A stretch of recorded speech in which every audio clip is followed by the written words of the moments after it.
जय हिंद एवरीवन, स्वागत है आप सभी का आपके अपने यूट्यूब चैनल इंडिपेंडेंट क्लासेस में। मैं गौरव यादव आज आप लोगों को फिर से किरण प्रकाश की इंटर का जो चैप्टर है उसके रिकॉर्डिंग मैं आप लोगों को एक ही क्लास में पूरा चैप्टर कवर अप कराऊंगा और क्वेश्चंस भी कराऊंगा साथ में। बोर्ड में क्या था कि आप लोगों को जो क्वेश्चन थे वो कवर अप नहीं हो पा रहे थे और जो कोर्स था वो डिटेल पढ़ाने का भी टाइम, आप लोगों का जो टाइम था वो बहुत ही अनमोल टाइम है। इस वजह से हम लोग क्या करेंगे कि पीडीएफ के माध्यम से रोज एक चैप्टर को दी एंड करेंगे।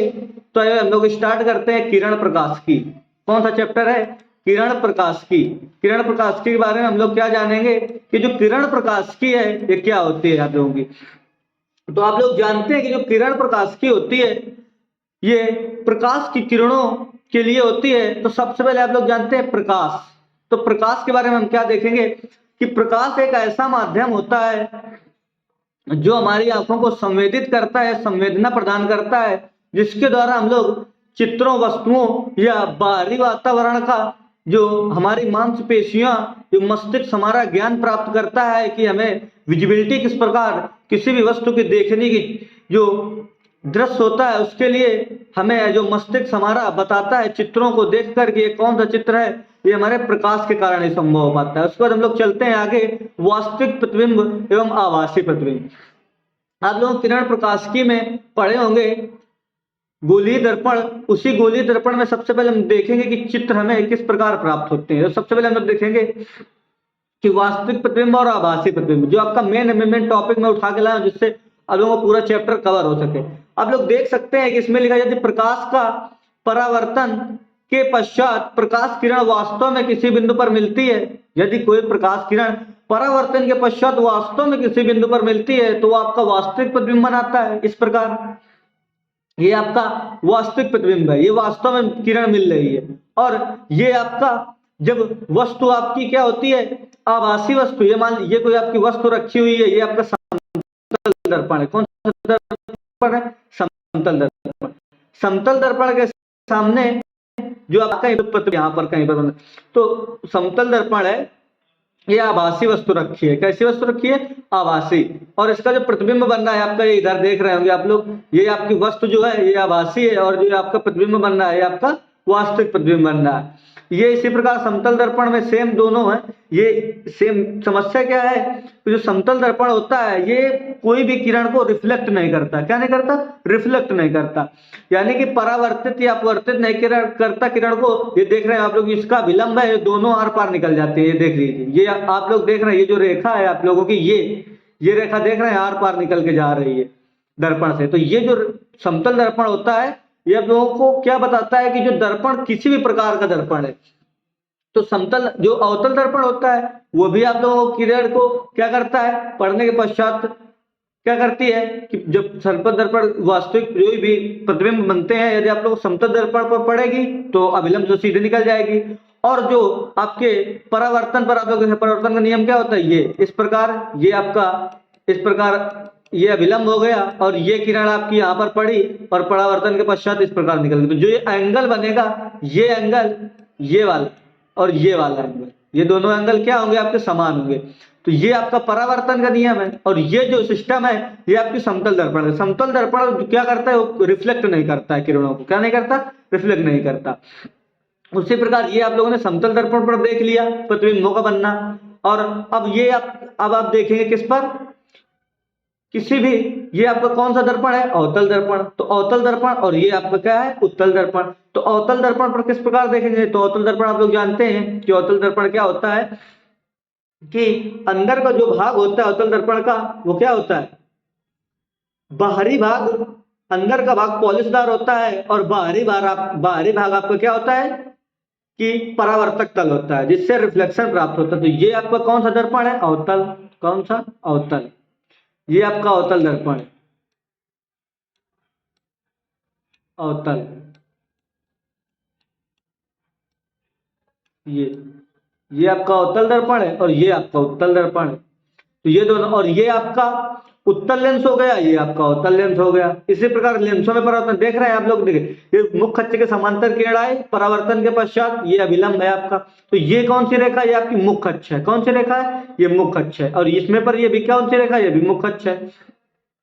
उसी प्रकार इस पर भी आप लोग देख रहे हैं, लेकिन ये आपको क्या है? ये आपके किसके लिए? लेंस में, ये लेंस में आएगा, क्योंकि ये आपका ये उत्तल लेंस है। कौन सा लेंस है? उत्तल लेंस। आप लोग इसे लिख सकते हैं इस प्रकार, उत्तल लेंस। तो ये आपका कौन सा है? उत्तल लेंस है। और ये आपका अवतल दर्पण है, ये आपका उत्तल दर्पण होगा, ये आपका अवतल लेंस हो गया। उसके बाद हम लोग ये देखेंगे प्रकाश का परावर्तन। मेन चैप्टर इसी पर आधारित है आप लोगों का।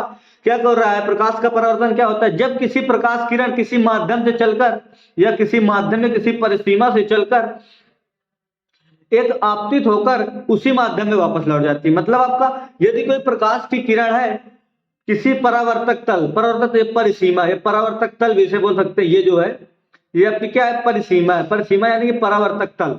इस परावर्तक तल पर देख रहे हैं, यहाँ पर पढ़ने के पश्चात जिस एंगल से आई ये किरण उसी एंगल से वापस आ चली जाएगी।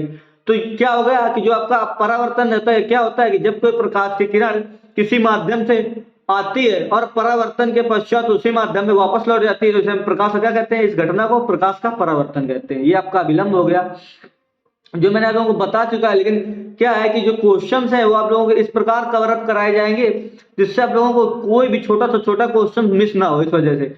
तो अब ये हम लोगों ने क्या देखा? प्रकाश का परावर्तन। अब ये क्या है? प्रकाश के परावर्तन की कुछ घटनाएं इंपॉर्टेंट है।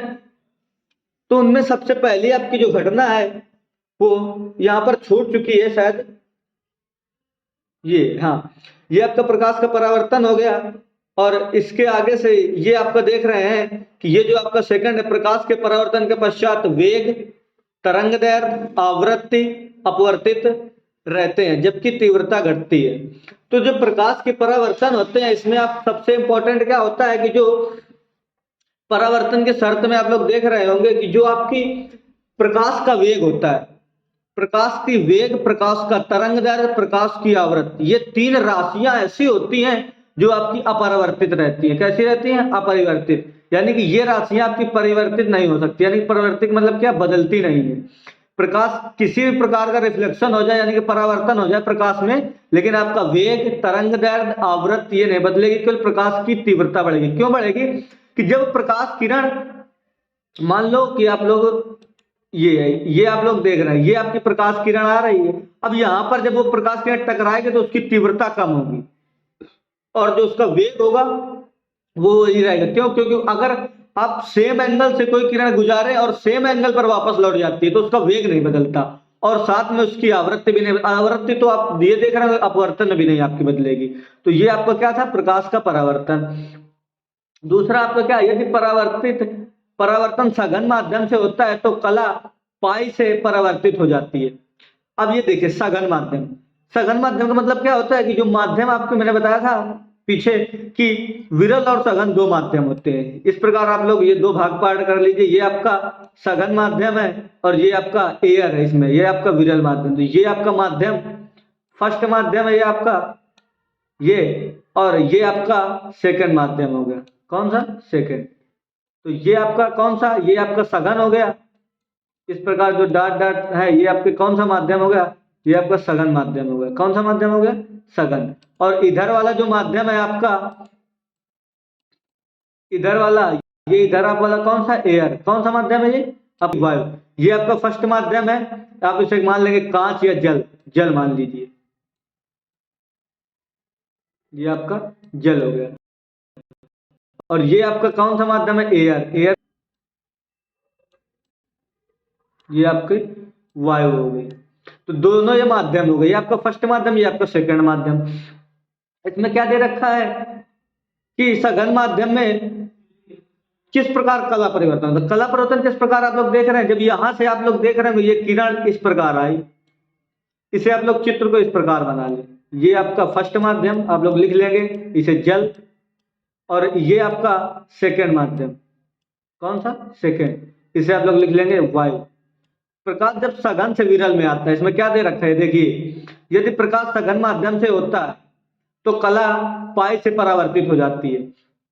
यानी कि जब प्रकाश आपका सघन माध्यम में हो, यानी कि माध्यम आपका चेंज नहीं किया जाएगा, प्रकाश जो आपका अभिलंब इस प्रकार बना लीजिए आप, इस प्रकार ये अभिलंब है, और ये आपका माध्यम अगर सघन है, नीचे वाले माध्यम से हमें कोई मतलब नहीं है कौन सा माध्यम है, ये परावर्तक तल जो है, ये इस तल के ऊपर का अगर माध्यम सघन है, तो जो कला में अंतर आएगा आपका, फेज डिफरेंस, कला में परिवर्तन जो चेंज आएगा वो आपको कितना होगा, पाई। कितना होगा, पाई। ये जो आप लोगों को आगे यहाँ पर दे रखा है, कला का जो कलांतर है, यानी कला में जो अंतर है वो आपका फेज डिफरेंस वो कितना होगा, पाई होगा। उसके बाद हम लोग आगे देखेंगे समतल दर्पण से परावर्तन। तो समतल दर्पण reflection from a plane surface या प्लेन मिरर। समतल दर्पण से, प्लेन सतह से, कुछ भी आप लोग बोल सकते हैं। तो समतल दर्पण में जो प्रतिबिंब बनते हैं आपके, वो आभासी, सीधे, पार्श्विक, उल्टा आकार में वस्तु के बराबर एवं दर्पण से उतनी ही दूरी पर बनता है। ये किस प्रकार आप लोग ये देख रहे होंगे फिगर, ये फिगर आप लोग देख रहे होंगे, ये फिगर आप लोग क्या देख रहे होंगे इस फिगर पे कि ये जो फिगर है आप लोगों को, इस पे हमें ये पता चल रहा होगा कि यदि वस्तु हम लोग दर्पण के सामने रखते हैं, आप लोग शीशा मान लीजिए, आपके घर में जो जैसे आप लोग कंघी करते हैं, बाल देखते हैं, वो शीशा चेहरे देखने के लिए, उसके सामने एक मोम रखी है, मोमबत्ती, यानी कि तो मोमबत्ती में आप लोग देख रहे हैं कि जो प्रतिबिंब है पार्श्विक उल्टा दिख रहा है। पार्श्विक उल्टा का मतलब कि अगर आप लोग, जैसे मैं आप लोगों को सामने दिख रहा हूं, तो मैं जिस साइड में बैठा हूं, आप लोगों को मेरा जो स्क्रीन पे जो मैं दिख रहा हूं, ये आप लोगों को पार्श्विक उल्टा दिख रहा हूं। किस प्रकार दिख रहा हूं, यानी हम लोग किसी वस्तु को देखते हैं तो वो हमें पार्श्विक उल्टा दिखाई देती है। किस प्रकार दिखाई देती है, पार्श्विक उल्टा। तो उसके साथ हम लोग आगे क्या बढ़ेंगे, और सेम अगर आप लोग ये देखिए कि यदि आपकी वस्तु है, मान लीजिए इधर आप लोग देखें, ये आप लोग ये देखें कि जैसे ये, और ये आपका प्लेन मिरर है बीच में, ये आपकी वस्तु रखी है, और ये उतनी ही दूरी पर उसका प्रतिबिंब, ये जो आपकी स्थिति, ये क्या लिखा है, ऑप्टिक्स, प्रकाशिकी। इसका मतलब क्या होता है, प्रकाशिकी। ऑप्टिक्स ये जो लिखा होता है, देख लीजिए, जो प्रतिबिंब है, ये जो आपकी वस्तु है और ये जो प्रतिबिंब है, इनकी दूरियां दोनों समान है, एक्स अक्ष दे रखी है। कितनी कितनी दे रखी है, एक्स अक्ष।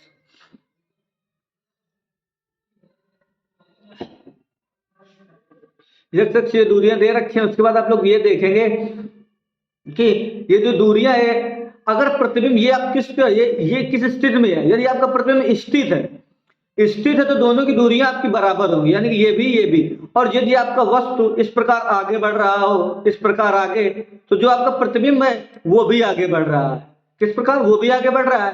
तो यदि आप लोगों से पूछा जाए कि समतल दर्पण के सामने रखी वस्तु का प्रतिबिंब कितनी दूर पर बनेगा, तो आप लोग क्या बताएंगे, जितनी दूरी पर वस्तु रखी है उतनी दूरी पर बनेगा। यानी कि अगर आपकी 60 मीटर पर ये आपकी वस्तु जो है 60 सेंटीमीटर पर रखी है, कितनी, एक सेकंड रुक जाइए, 60 सेंटीमीटर, मान लीजिए आप 60 सेंटीमीटर पर कोई वस्तु आपकी रखी है, 60 सेंटीमीटर, 60 सेंटीमीटर पर कोई वस्तु रखी है, तो जो आगे आपकी जो वस्तु, जो प्रतिबिंब होगा वो भी आपका 60 सेंटीमीटर में बनेगा। लेकिन यदि आपकी वस्तु यहाँ 60 सेंटीमीटर पर है और वस्तु की ओर आ रही है, तो 60 ये, और जो आपकी वस्तु जो प्रतिबिंब होगा वो भी दर्पण की ओर आएगा, तो 60 ये 60 ये, तो कितना हो जाएगा, 120। कितनी दूरी चल के आएगा, 120। ये इस प्रकार। तो आप लोग इसके दूरी अगर यक्स मान रहे हैं, तो ये अगर यक्स दूरी होगी तो इसकी जो दूरी होगी वो 2x होगी। कितनी होगी, 2x, इस प्रकार। तो यदि आप लोग देख रहे हैं कि समतल दर्पण के सामने जो वस्तु रखी है, यदि वो स्थिर है, तो जो इसकी दूरी होगी वो क्या होगी, वही दूरी होगी जो आपकी दर्पण से वस्तु की दूरी है। और यदि आपकी दोनों वस्तु चल रही है, यानी कि समतल दर्पण से दूर या दर्पण की ओर जा रही है, तो जो आपकी वस्तु की दूरी होगी उसकी जस्ट दोगुनी दूरी, उसकी जस्ट दोगुनी दूरी होगी दर्पण से। तो ये आपकी स्थिर कंडीशन में है ऊपर वाला, जो नीचे मैंने बताया ये आपका गतिमान अवस्था में है। उसके बाद हम लोग क्या देखेंगे, विचलन के बारे में। किसके बारे में देखेंगे, विचलन। तो विचलन के बारे में हम लोग क्या देखेंगे कि विचलन, समतल दर्पण पे दो प्रकार का विचलन होता है। एक एक तब जब आपका एक ही दर्पण हो, और एक जब आपके दो दर्पण किसी एंगल पर झुके हो। तो जब एक ही दर्पण होगा तो आपका जो विचलन होगा वो इस प्रकार होगा, यानी कि परावर्तन की तरह होगा। और ये जो आपका कोण है आर, और ये जो रे निकल के जा रही थी कौन सी, ये जो रे है आपकी, ये आपतित किरण है। कौन सी किरण है, आपतित किरण, ये जो इस प्रकार ये सीधी निकल के जा रही है ये। तो ये जो आपकी आपतित किरण सीधी निकल के जा रही है, तो इसी के बारे में बात करेंगे हम लोग। ये किरण कौन सी, ये किरण आपकी जो इस प्रकार निकल जा रहा है, हम लोग सही से कर लीजिए। तो ये जो 90 डिग्री का एंगल बन रहा है, ये अपवर्तित किरण, और ये जो आपकी डैश डैश वाली किरण यानी कि आपतित किरण जो आगे बढ़ाई गई हुई है, ये जो आपका कोण बनाएगा, ये कोण कौन सा होता है, विचलन कोण होता है। कौन सा कोण होता है, यानी कि अपवर्तित किरण तथा आभासी आपतित किरण के बीच का जो एंगल होता है वो आपका कौन सा एंगल होता है, विचलन कोण। कौन सा एंगल होता है, विचलन कोण बोलते हैं इसे। उसके बाद हम लोग आगे बात करेंगे कि जब दो समतल दर्पण किसी थीटा एंगल पर झुके हों, इसे हम लोग एकल परिवर्तन भी बोल देते हैं। जो आप लोगों को ये नीचे दे रखा है इसे एकल परिवर्तन भी बोलते हैं। और यदि आप लोगों को दो दर्पण दिए तो इसे द्विपरिवर्तन बोलते हैं। इस प्रकार जब आपकी किरण रखी होती है तो इसका जो फार्मूला आएगा विचलन का, एक दर्पण यानी कि एकल परिवर्तन के लिए जो विचलन का फार्मूला है ये आपका सिग्मा बराबर 180 माइनस 2r, 2r या 2i, क्योंकि आपतन कोण अपवर्तन कोण के बराबर, आपतन कोण परावर्तन कोण के बराबर होता है, यानी कि i इक्वल टू r होता है। इसमें क्या होता है, यहां पर आप लोग लिख लीजिए कोण i इज इक्वल टू कोण r। आप लोग सही से लिख लीजिए। ये आपको कहा है कि परावर्तित किरण और अपवर्तित किरण का जो एंगल होता है वो बराबर होता है, ये सिस्टम है उसका।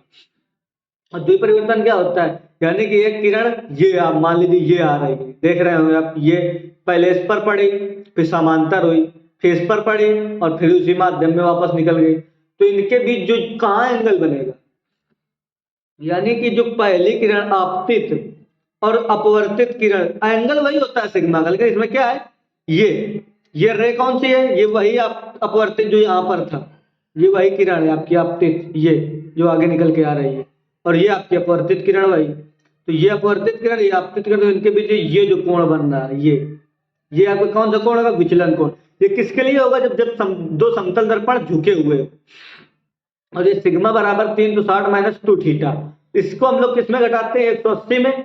क्यों, क्योंकि एक ही आपका दर्पण होता है, इसमें कौन सा, इसमें दो दर्पण है समतल दर्पण, तो इस पे हम लोग द्विपरिवर्तन यानी कि 360 में घटाएंगे। उसके बाद हम आगे चलते हैं, झुके हुए दो समतल दर्पण द्वारा बने प्रतिबिंब।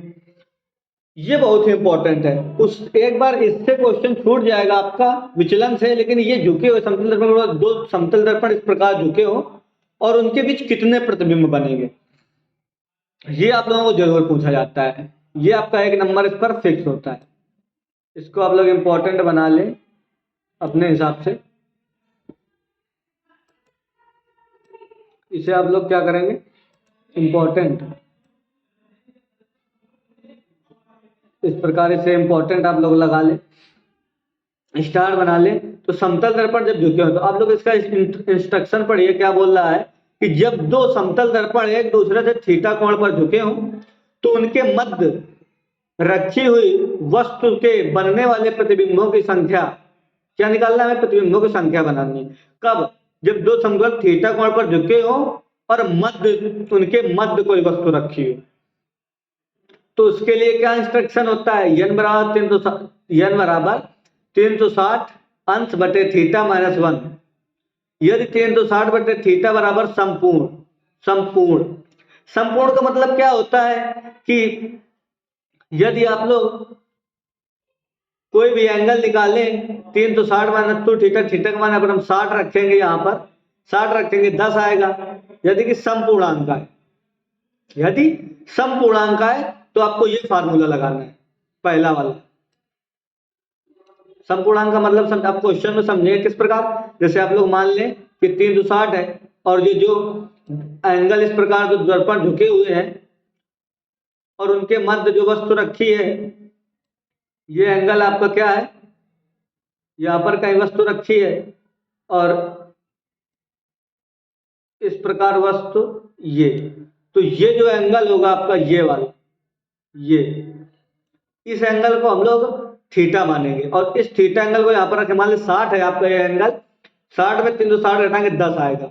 अगर 10 आया यानी कि समपूर्णांक आया तो 1 माइनस यानी कि ये ऊपर वाला को हम फार्मूला लगाएंगे, यदि समपूर्णांक आया आपका ऊपर वाला, और यदि आपका विषम पूर्णांक आया,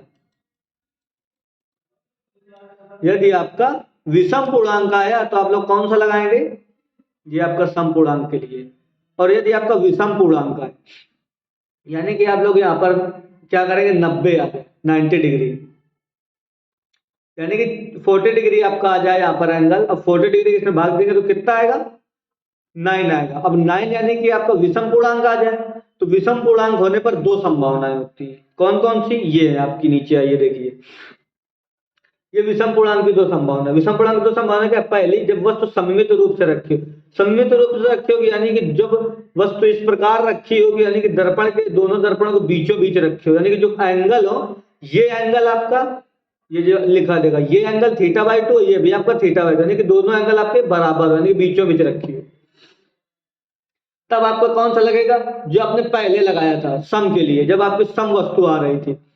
उसके बाद सेकंड आप क्या देखेंगे, जब वस्तु असममित रूप से रखी हो, यानी कि ये इसका जो एंगल है कोई दूसरा हो ये वाला, और ऊपर वाला जो एंगल है यहाँ से वो आपको कुछ दूसरा हो, तो उसके लिए जो फार्मूला आएगा वो सेम यही पर होगा, यही वाला होगा। जो आपका असममित में है वो इस पर विषम वाले में होगा, ये वाला फार्मूला होगा आपका, ये वाला।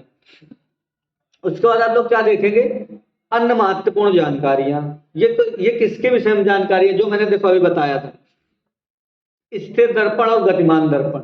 मैंने यहाँ पर आपको बताया था ये मैंने यहाँ पर मैंने आपको क्या बताया था कि ये स्थिर वस्तु होगी, अगर गतिमान वस्तु होगी तो उसके लिए जो दूरी होगी वो दोगुनी बढ़ जाती है, और इधर क्या होती है, जो दूरी होती है वो क्या होती है, अगर स्थिर है तो वही रहेगी। तो ये आपको यही दे रखा है ये जानकारियों में, ये आप लोग पढ़ के देखेंगे।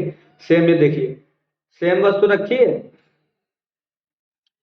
स्थिर रखी है दर्पण, तो वस्तु जो है वो वस्तु और प्रतिबिंब की जो दूरी है समान है। अब ये देखिए, जब गतिमान है तो जो वस्तु की दूरी है और प्रतिबिंब, ये वस्तु की दूरी है वही है, जो प्रतिबिंब की दूरी है क्या हो गई, दोगुनी हो गई। दूरी क्या, चाल मान लीजिए आप लोग, तो चाल उसी प्रकार क्या हो गई, दोगुनी हो गई।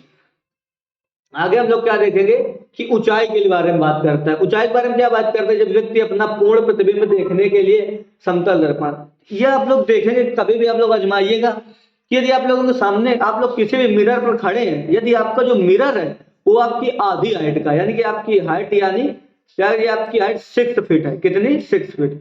यदि जो मिरर होगा वो आपकी हाइट का आधा, यानी कि अगर 3 फीट होगा, 3 फीट का मिरर यदि है, तो जो आपका प्रतिबिंब है वो पूरा स्पष्ट दिखाई देगा। वही आपको यहाँ बता रहा है कि ये ऊंचाई के एक व्यक्ति को अपना पूर्ण प्रतिबिंब देखने के लिए समतल दर्पण की लंबाई कम से कम h/2 होनी चाहिए, यानी कि जो आपका वास्तविक शरीर जो व्यक्ति का है उससे आप लोग जब आधी दूरी यानी आधा दर्पण ले लेंगे, तो आधा दर्पण लेने के हिसाब से आप लोगों का जो प्रतिबिंब होगा वो स्पष्ट पूरा दिखाई देगा। उसके बाद हम लोग यहाँ पर क्या देख रहे हैं कि एक व्यक्ति कमरे पर खड़ा होकर पीछे संपूर्ण दीवार का प्रतिबिंब सामने की दीवार में लगे समतल दर्पण में देखना चाहे, तो दर्पण का न्यूनतम आकार दीवार के आकार का 1/3 होना चाहिए एवं व्यक्ति कमरे के बीच में खड़ा होना चाहिए।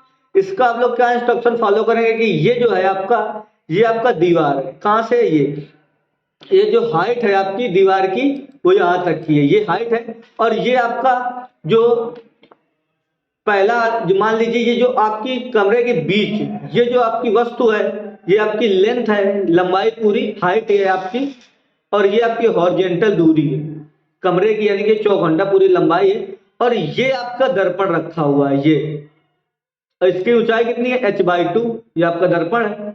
और व्यक्ति कहां पर खड़ा है, ये यहाँ पर आपका क्या है, व्यक्ति है। यहाँ पर खड़े व्यक्ति का जब हम लोग इस कोने से देखेंगे हॉरिजॉन्टल, और इस प्रकार आपका ये पड़ा दर्पण पे कोने पर, और यहाँ से टकराते हुए दर्पण के इस किनारे से टकराते हुए यहाँ आया, तो ये आपका किस लिए है, ये आपका कौन सा इंस्ट्रक्शन है, ए में ये कौन सा है, यानी कि ये h/2 पहला वाला, तीसरे वाले के बता रहे हैं। ये आपका किसके लिए है, ये जो तीसरा पॉइंट है इसके लिए, यानी कि ऊंचाई वस्तु जो प्रतिबिंब आपके मान लो 6 फीट है। अब यदि आप लोग उसको अपना पूरा प्रतिबिंब देखना चाह रहे हैं तो पूरा प्रतिबिंब देखने के लिए आपकी ऊंचाई जो दर्पण होगा सामने आपके, वो आपकी ऊंचाई का आधा होना चाहिए, ये कहने का मतलब।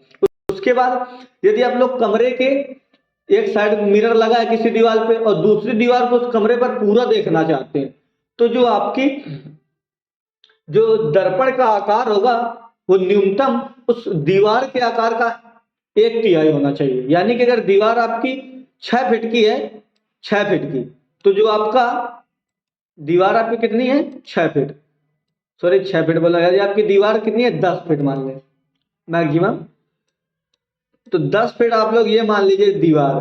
तो आप लोग अगर इस दीवार पर, इस दीवार का पूर्ण प्रतिबिंब आप देखना चाहते हैं, तो जो आपकी क्या होगी, दर्पण सामने जो रखा है उसकी ऊंचाई इसकी 1/3 होनी चाहिए, यानी कि 10/3, 10/3 ये आपकी क्या हो गई, ऊंचाई। किसकी ऊंचाई हो गई, उस दीवार की ऊंचाई को देखने के लिए ये जो आपकी 10/3 ये आपकी दर्पण की ऊंचाई हो गई। और आपको खड़ा कहाँ होना पड़ेगा, कमरे के मिड में, मध्य बिंदु पर। ये आप खड़ा है कोई व्यक्ति इस कमरे के मध्य बिंदु पर, तो इस प्रकार आप लोग इसका इंस्ट्रक्शन देख सकते हैं, ये बना है चित्र। आप लोगों को चित्र के माध्यम से ज्यादा समझ में आया। उसके बाद हम लोग आगे चलते हैं गोलीय दर्पण, सबसे इंपॉर्टेंट जो इस चैप्टर में है प्रकाशिकी में। ये तो आपका ऊपर का भाग था जो बहुत नॉर्मल ही पूछा जाता है, ज्यादा कुछ खास नहीं पूछा जाता। उसके बाद ये है, तो जो गोलीय दर्पण होता है ये कांच का एक खोखला गोला होता है और इसको हम दो भागों में इस प्रकार काट देते हैं कि जो आपका बाहरी सतह होती है ये आपकी अवतल दर्पण के लिए होती है, और शायद मैंने आप लोगों को कुछ उत्तल लेंस, सही बताया। ये परावर्तक, ये आपका अवतल, ये आपका उत्तल, ये मैंने सब शायद आपको अवतल बता दिया था, ये आपका उत्तल होगा और ये आपका अवतल होगा। मैंने क्योंकि कंस्ट्रक्शन फॉलो कर, क्योंकि ये देख रहे हैं ये आपतित किरण है, इसका फोकस इधर है। यदि आप लोगों को आपतित किरण के विपरीत और फोकस है तो अवतल है, यदि आपतित किरण की दिशा में फोकस है तो उत्तल है। मैंने थोड़ा कंस्ट्रक्शन गलत बता दिया था, आप लोगों को थोड़ा ध्यान में रखें, उसके लिए सॉरी। एक अब गोलीय दर्पण क्या होता है, गोलीय दर्पण क्या होता है कि कांच का एक खोखला गोला होता है गोलीय दर्पण, और पारदर्शी, जब उसको हम दो भागों में काटते हैं, देख रहे हैं दो गोलीय दर्पण, इसका एक छोटा सा टुकड़ा ले लिया हम लोगों ने और इस प्रकार ये बना दिया। तो ये आपका फोकस, ये आपका वक्रता केंद्र, पी ध्रुव आप लोग सब जानते हैं, मैं आपको सब लोगों को डिटेल बोर्ड में बता चुका हूँ एक एक इसके बारे में, तो शायद मुझे बताने की आवश्यकता नहीं है, लेकिन फिर भी मैं बता रहा हूँ। अवतल दर्पण प्रकाश को अपसारित करता है, आप लोग सब जानते हैं। अवतल दर्पण अभिसारिक दर्पण होता है और उत्तल दर्पण आपका अपसारी दर्पण होता है, ठीक। और ये भी जानते हैं कि प्रयोग किस किस में होता है, दाढ़ी बनाने में, सर्च लाइट में, सिनेमा प्रोजेक्ट में, टेलीस्कोप में, टीएनटी विशेषज्ञ द्वारा इत्यादि कामों में। यानी कि अवतल दर्पण का प्रयोग आप लोगों को आपके शरीर के अंदर के कान, नाक, किसी भी अंदर शरीर के अंग को देखने के लिए लेजर लाइट में जो रेड कलर की लाइट होती है उस पर जो दर्पण में प्रयुक्त कान को देखा, आप लोग देख रहे होंगे कि जो कांच होता है उसमें कान में आपके जब कोई समस्या होती है तो डॉक्टर क्या करता है, अवतल जो दर्पण लगा के देखता है वो कौन सा दर्पण होता है, अवतल दर्पण होता है ये वाला। और ये आपका कौन सा होता है, उत्तल। और उत्तल दर्पण का उपयोग देख लीजिए अपसारित करता है किरणों को। इसका उपयोग सड़क के किनारे लैंपों में, आप लोग देख रहे होंगे कि जो सड़क के किनारे जो खंभे होते हैं उनमें जो लैंप बंधे होते हैं उसके ऊपर एक इस प्रकार का, उस बल्ब के ऊपर एक कटोरी लगी होती है गोल गोल।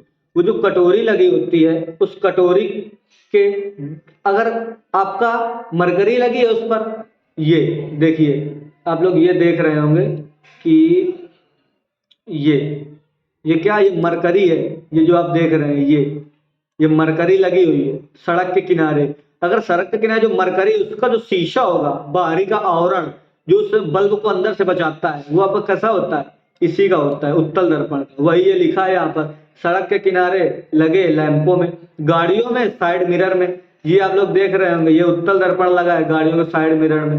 और गाड़ी के हेडलाइट में कौन सा दर्पण होता है? अवतल। आप लोग गाड़ी के हेडलाइट में याद रखिए कि हेडलाइट में गाड़ी के अवतल दर्पण होता है, ये वाला। साइड मिरर में काफी, और लैंपों एम्पो टेबल लैंप आप जो पढ़ाई करते हैं उस पर भी आप लोगों को कौन सा दर्पण होता है? उत्तल दर्पण होता है। आगे हम लोग किसके बारे में बात करेंगे? यहाँ कुछ परिभाषाएं। अब ये आप लोग क्या करेंगे, खुद से इन परिभाषाओं को पढ़ेंगे। कोई भी ऐसी परिभाषा नहीं जो मैंने आप लोगों को नहीं बताई। आप दर्पण का ध्रुव पढ़िए, वक्रता, त्रिज्या, मुख्य अक्ष, मुख्य फोकस, फोकस दूरी वक्र संबंध बराबर r/2। और आप लोग सब जानते हैं। आप लोगों को मैं एक चिन्ह परिपाटी बताना चाहूंगा जो शायद नीचे रखी हुई है, यहाँ हम ना बताकर हम लोग नीचे उसके बारे में बात करेंगे, लेकिन यहाँ पर इस f बराबर r/2 के साथ संबंध में ये दे रखा है आपका। अवतल दर्पण की जो फोकस दूरी होती है ऋणात्मक, उत्तल दर्पण की फोकस दूरी धनात्मक। आप लोग ये देख रहे होंगे कि ये फोकस दूरियां ऋणात्मक धनात्मक किस प्रकार, समझ में नहीं आया तो आप लोगों को नीचे डिटेल बताएंगे। शक्ति, दर्पण की अपसारित करने की क्षमता, द्वारक, फोकस तल, सब लोग आप पढ़ेंगे जो मैंने आपको बता चुका हूँ, सब एक एक। अब चिन्ह परिपाटी ये देखिए, प्लस माइनस का खेल जो है कि धनात्मक किस प्रकार होती है, ऋणात्मक किस प्रकार होती है, शायद मैं आप लोगों को बता चुका हूं, लेकिन उसके बावजूद भी मैं आप लोगों को एक बार फिर से बताना चाहूंगा। ये आपका कौन सा दर्पण है? समतल। कौन सा दर्पण? समतल। समतल दर्पण है, ये आपकी आपतित किरण है। ये अगर इस किरण के दिशा में दर्पण को पार करके इस साइड कोई भी दूरी आप चले इस साइड, वो आपकी कैसी होगी? धनात्मक। और इसी दर्पण से आप इस साइड कहीं तक भी जाएं, वो आपकी जो दूरी होगी वो आपकी ऋणात्मक होगी। कैसी दूरी होगी? ऋणात्मक। ये आपकी जो इधर की दूरी होगी तो आपकी दूरी कैसी होगी? ऋणात्मक दूरी होगी। तो इधर वाली जो दूरी होगी आपकी वो कैसी होगी? धनात्मक होगी। और इधर वाली जो दूरियां होंगी वो आपकी कैसी होंगी? ऋणात्मक होंगी। तो इस प्रकार आप लोग जब देख रहे होंगे कि जब आप अवतल उत्तल दर्पण में जाएंगे तो ये देखिए, ये आपतित किरण है, इसके विपरीत ये गई दूरी, फोकस की दूरी दर्पण से नापी जाती, ये गई, ये आपकी ऋणात्मक हो गई। वही ये दे रखा है, अवतल दर्पण की फोकस दूरी ऋणात्मक, उत्तल दर्पण की आपतित किरण की दिशा में ये देखिए, तो इसकी जो फोकस दूरी है वो धनात्मक। सबसे इंपॉर्टेंट बात कि जो आपकी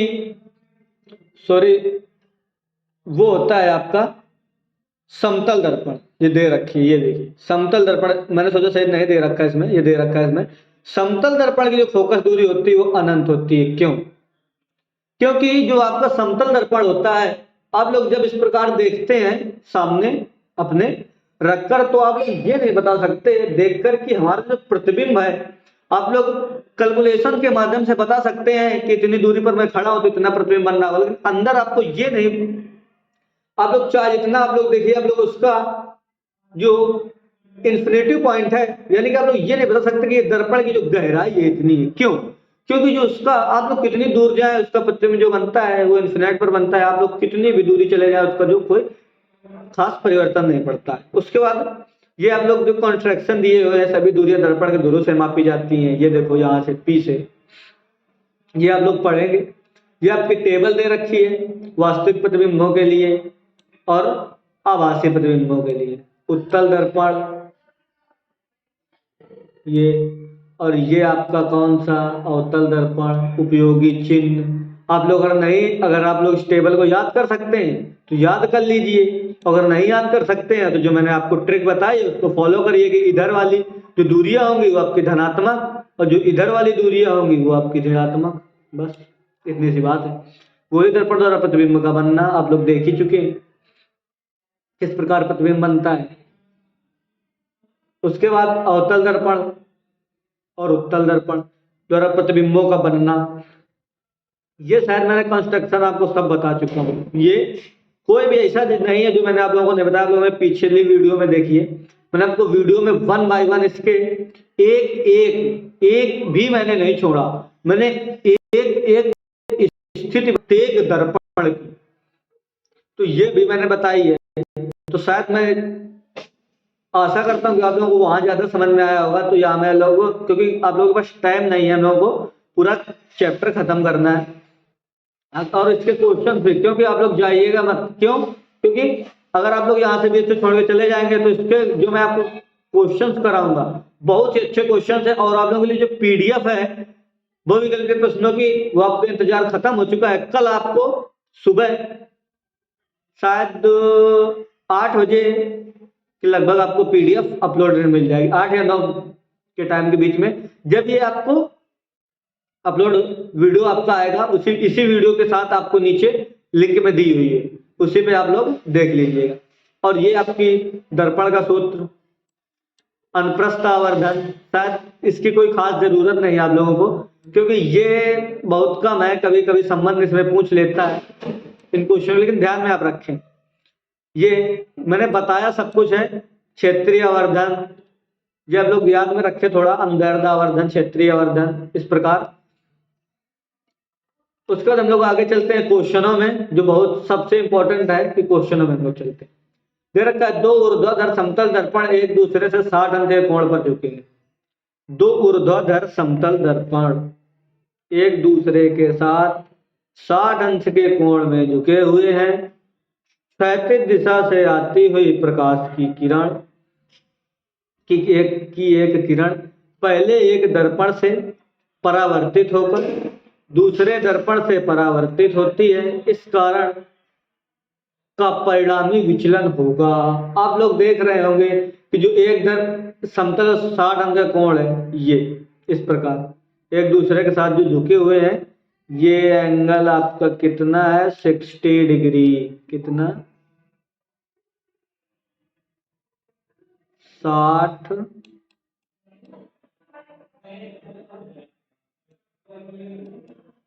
60 डिग्री कितना है, सॉरी ये चला गड़बड़ हो गया है कल से आप लोगों को। ये 60 डिग्री आ गया। अब हम लोग क्या करेंगे कि यहां से क्षैतिज से झुका आते हुए प्रकाश की किरण पहले एक दर्पण से परावर्तित होकर, मान लीजिए आप लोग ये देखिए, ये फिगर आप लोग देखिए कि 360 माइनस 2 थीटा वाला फार्मूला हम लोग यहाँ पर लगाएंगे। ये वही है कि जब दो दर्पण झुके हो तो हमको विचलन निकालना है, तो ये फार्मूला द्विपरावर्तन का ये फार्मूला लगेगा आपका यहाँ पर 360 माइनस 2 थीटा वाला। अब लोग जब ना समझ में आप लोग इस पीडीएफ पर, ये आपको पीडीएफ अगर चाहिए तो आप लोग कमेंट करिए, ये पीडीएफ आप लोगों को मैं प्रोवाइड करा दूंगा, सेम हूबहू, कोई भी आपको परेशानी नहीं होगी, सेम पीडीएफ आपको मैं दे दूंगा। तो ये क्या है आपको, ऊर्ध्वाधर समतल दर्पण परावर्तित दर्पण द्वारा एक किरण एक परिणामी विचलन होगा। तो आप लोग यहाँ पे वो फार्मूला लगाएंगे, क्या है फार्मूला, 360, थोड़ा सही से आप लोग कंप्रोमाइज करिएगा, मैंने अभी सही से चलाना सीखा नहीं इसको। 360 माइनस 2 थीटा, इस प्रकार। तो थीटा का वैल्यू यहाँ पर क्या दे रखा है, थीटा का वैल्यू यहाँ पर क्या दे रखा है, theta is equal to, theta की वैल्यू यहाँ पर क्या दे रखी है, थीटा बराबर दे रखा है आपका 60 डिग्री। कितना, 60 डिग्री। ये थीटा बराबर 60 डिग्री, तो आया आप लोग यहाँ पर मान रखेंगे तो क्या आएगा, 360 माइनस 60 तो नहीं 120, थीटा का मान 60 रखेंगे तो यहाँ पर कितना आएगा, 120। अब आप लोग यहाँ पर इसको माइनस करेंगे तो क्या आ जाएगा, यहाँ पर 240, कितना आएगा, 240।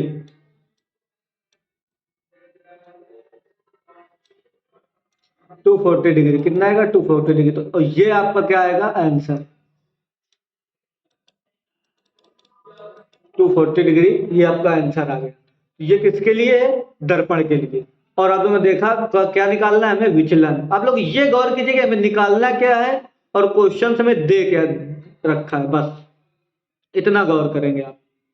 उसके बाद अगला चलते हैं हम लोग, किन्हीं दो समतल दर्पणों के बीच कितना कोण होना चाहिए जिससे किसी भी आपतन कोण के लिए आपतित किरण व दोनों दर्पणों से परावर्तित किरण एक दूसरे के समांतर रहे। कितना रहे, एक दूसरे के समांतर। तो आप लोग क्या देखेंगे, किसी दो समतल दर्पणों के बीच कितना कोण होना चाहिए जिससे किसी भी आपतन कोण के लिए आपतित किरण व दोनों दर्पणों से परावर्तित किरणें, दो समतल दर्पण है आपके, एक ये एक ये, अरे यार ये एक वो समतल दर्पण,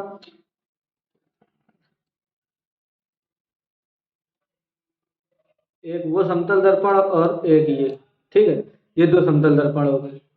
ठीक, अब हम लोग क्या करेंगे, कह रहा है आपतित किरण व दोनों दर्पणों के परावर्तन किरण एक दूसरे के समांतर रहें। तो आप लोग ये समझिए आपतन कोण के लिए, तो आपतन कोण दर्पण पर किस प्रकार से आता है, ये आपका मुख्य अक्ष इस प्रकार जाएगा,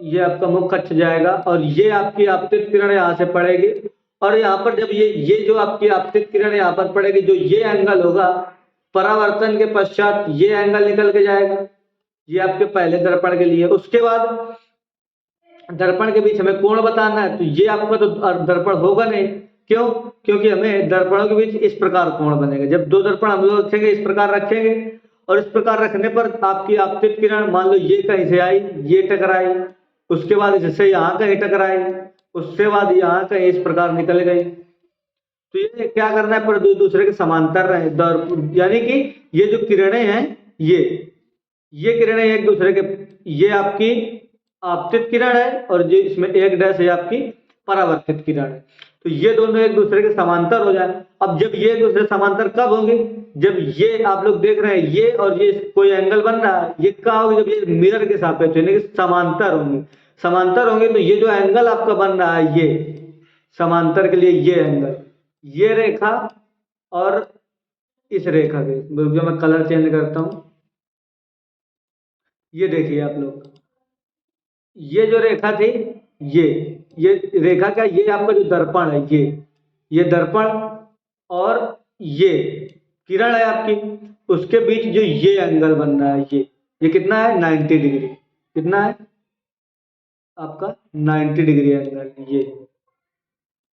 ये तो वही है जो समांतर किरण किस प्रकार बनेंगे, तो उसके जो एंगल निकल के आएगा वो आपको क्या आएगा, 90 डिग्री। तो आप लोग थोड़ा कंप्रोमाइज करिए, क्वेश्चन अपने मन से करिए, जो मैं बता रहा हूँ शायद वो समझ में आ रहा होगा, लिखने से कोई खास मतलब नहीं होता। उसके बाद नेक्स्ट, ये क्वेश्चंस आपके बोर्ड एग्जाम के साथ साथ मैंने देखा, ये जो आपका क्वेश्चन है आपके बोर्ड एग्जाम के साथ साथ बहुत ज्यादा कॉम्पिटेटिव एग्जामों में भी पूछा गया, ये आप लोग देख सकते हैं। जेई तक के पेपर में आया आप लोगों को, 2003 के जेई एमपी पेट और कई एग्जामों में आया है, ये वो क्वेश्चंस है जो बहुत ज्यादा इंपॉर्टेंट क्वेश्चंस है।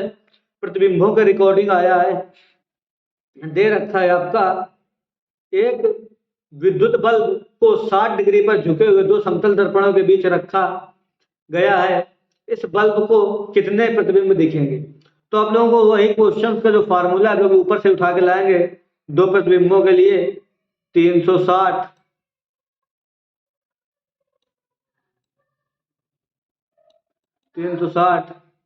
बटे थीटा, थीटा की जगह 60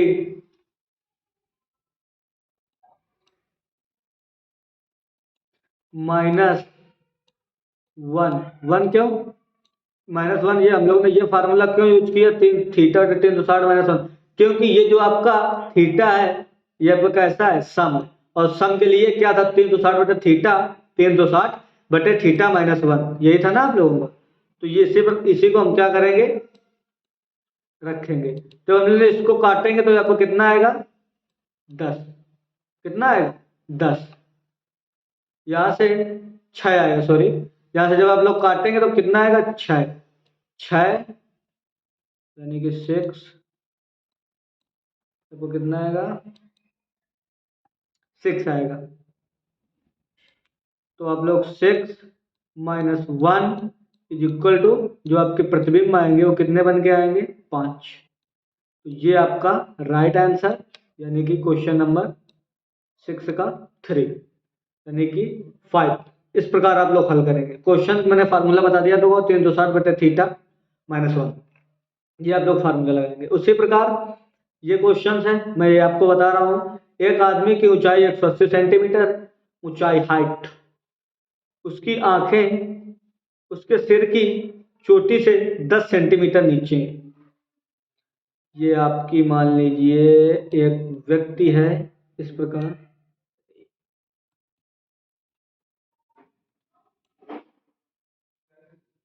आप लोग देखें, मान लीजिए ये कोई, एक सेकंड थोड़ा कंप्रोमाइज करिए, ये कोई आपका व्यक्ति है जिसकी ऊंचाई कितनी है 180, ये और ये, इसकी ऊंचाई आपकी कितनी है 180, ये आप h मान लीजिए इसको, h, ये आपकी h हो गई। और ये h बराबर कितना है, ये हम लोग लिख लेंगे, h is equal to 180 degree, sorry 180 degree नहीं, 180 सेंटीमीटर। ये आपकी क्या हो गई, ऊंचाई हो गई। उसके बाद क्या देखा, उसकी आंखें सिर की चोटी से 10 सेंटीमीटर नीचे है। सिर आपका ये है, मान लीजिए उसकी आंखें यहाँ कहीं उसकी आंखें, इसकी ये जो ये दूरी है, इसको हम लोग क्या मानेंगे, इसको हम लोग आर मान लेंगे। क्या मान लेंगे, आर। और ये आर बराबर हम लोग यहाँ क्या लिखेंगे, R is equal to 10 centimetre. ये हो गया। अपनी पूरी ऊंचाई पैर के अंगूठे से सिर तक देखने के लिए वह अपने से 1 मीटर दूरी पर रखे एक समतल दर्पण का उपयोग करता है। समतल दर्पण की दूरी कितनी है, 1 मीटर। 1 मीटर का मतलब 100 सेंटीमीटर, यानी कि दर्पण की दूरी और वस्तु की दूरी बराबर होगी। दर्पण का उपयोग करता है, समतल दर्पण की न्यूनतम ऊंचाई होगी। हमें क्या बताना है कि जो समतल दर्पण है उसकी न्यूनतम ऊंचाई। तो आप लोग ये 1 मीटर कौन सी है, दर्पण की, तो आप लोग इसे x मान लें। अपने अपने रिकॉर्डिंग कुछ भी आप मान सकते हैं। हल करना आपको है तो 1 मीटर बराबर क्या होता है, 100 सेंटीमीटर। इसको सेंटीमीटर में चेंज कर लेंगे हम लोग।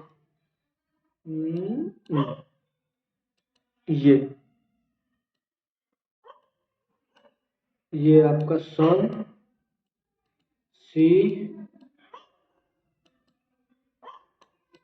ये आपका क्या हो गया, ये दर्पण, ये आपकी समतल दर्पण की दूरी, दर्पण की वस्तु की दूरी, ये दर्पण की ऊंचाई, और ये आंखों की दूरी। अब उसको अपना क्या करना है, समतल दर्पण की ऊंचाई हमें बतानी है जिससे वो आपका पूरा प्रतिबिंब देख सके। तो ये जो आपका दे रखा है, ये आपका कबाड़ है।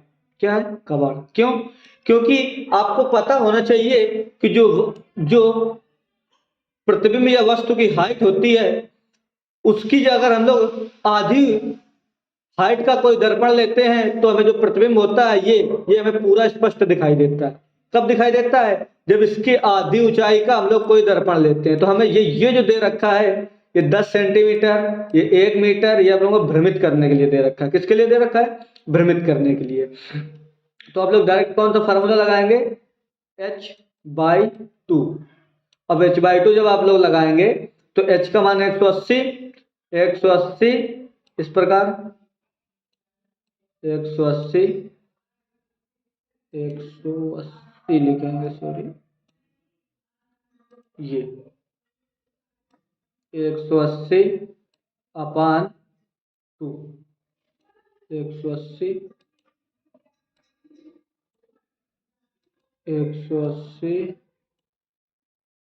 अपान 2 इस प्रकार। जब आप लोग इसको काटेंगे तो यहाँ पर जो मान निकल के आएगा वो क्या निकल के आएगा, 90 सेंटीमीटर।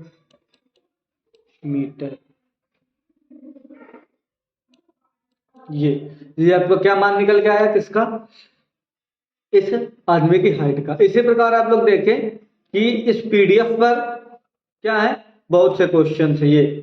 ये मैंने आप लोगों को डायरेक्ट क्वेश्चन है, ये आप लोग बताइए कि जब एक प्रकाश तरंग का आंतरिक सतह व हवा के कांच में परावर्तन होता है तो परावर्तित तरंग की कला में परिवर्तन। मैंने आप लोगों को बताया था ये क्वेश्चंस को बताते टाइम विचलन कोण में कि जब कोई प्रकाश की किरण सघन माध्यम में जाती है तो जो कलांतर होता है, कल फेज डिफरेंस यानी कि कला में परिवर्तन, तो कितना होता है, पाई होता है। कितना होता है, पाई। ये आप लोग ऊपर देखिए, मैंने आप लोगों को बताया है। यहाँ पर आपको ये पीडीएफ में सब कुछ अवेलेबल मिलेगा। क्वेश्चंस आप लोगों को काफी, ये आप लोगों को कहाँ पर मैंने आप लोगों को ये क्वेश्चंस को बहुत ही अच्छे ढंग से बताया था कि जो आपकी ये, यदि परावर्तन सघन माध्यम में होता है तो कला में जो परावर्तन होता है वो कितना होता है, पाई। यही क्वेश्चंस आपका दे रखा है। हवा से जब कांच में जाएगा तो यानी हवा आपका विरल माध्यम है और कांच आपका कैसा माध्यम है, सघन माध्यम है। जब आप वायु से आप कांच में जाएंगे तो जो उसका आपका प्रतिबिंब बन के आएगा वो कैसा होगा, कैसा आएगा, जो कलांतर आएगा वो कितना आएगा, पाई। तो ये आपका हो गया। उसी के साथ कई क्वेश्चंस और है नीचे, ये देख लीजिए आप। तो दोस्तों यदि आप लोगों को पीडीएफ चाहिए इसी तरह के क्वेश्चनों की तो आप लोग क्या करें, कमेंट करें और क्या करें, वीडियो को लाइक करें। अगर आपको क्लास अच्छी लगे तो वीडियो को लाइक करें, शेयर करें और चैनल पर नए तो चैनल को सब्सक्राइब करें। और आप खुद देखें और अपने दोस्तों को भी बुलाएं कि यहाँ पर जो आप लोगों को क्लास दी जा रही है, बहुत ही इंपॉर्टेंट क्लास दी जा रही है, जिसके रिकॉर्डिंग आप लोग क्या करेंगे, अपने दोस्तों को भी बताएंगे।